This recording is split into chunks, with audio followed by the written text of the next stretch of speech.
Ever had that feeling? You've got this incredible vivid idea in your head, but the visuals don't quite match the soul of your music.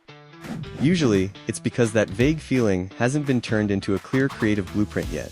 Welcome back to the Muse Method, our step-by-step series on mastering VidMuse. Last time we mastered the music analysis and visual style. Today, we're introducing the core of the workflow, the creative brief and the reference. If making a music video is like building a house, the creative brief is your architectural blueprint. It's the master plan that keeps your vision on track. And the reference, that's your mental mood board. It defines exactly how your characters and world should look before we start building the final frames. Once you've locked in your style, VidMuse gets to work on your creative brief. It takes your raw thoughts and translates them into a professional production guide. It defines what kind of film we're making in the project overview, how we're going to build it in the creative concept, who the lead characters and core symbols are in the core elements, and finally, how the sound and visuals will dance together in the script and sound.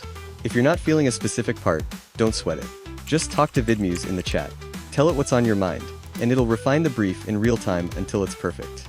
Now, once that brief is ready, VidMuse visualizes the entire plan into your references. This covers your characters, their look, the locations, and even the key props. Think of these as the DNA of your video. They ensure your protagonist stays consistent and your world stays visually unified, from the first shot to the last. If a reference isn't quite hitting the mark, just click it to open the editor.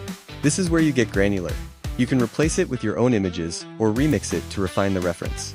You can also click the plus button to provide your own visual guidance, thereby choosing upload from local for your own files, or select from assets to reuse your existing creative elements. You can even choose different model at the bottom to get a totally different texture.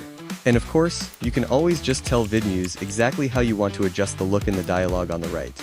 To wrap it up, the creative brief clears the fog in your head, and the reference locks in the visual soul. With these two steps done, you're no longer just trying, you're directing with intent. In our next episode, we're moving to the shot list and storyboard. I'll show you how VidMuse turns these blueprints into a frame-by-frame plan for your video. Now, go head over to vidmuse.ai and start making your own music video. If this guide helped you out, follow us.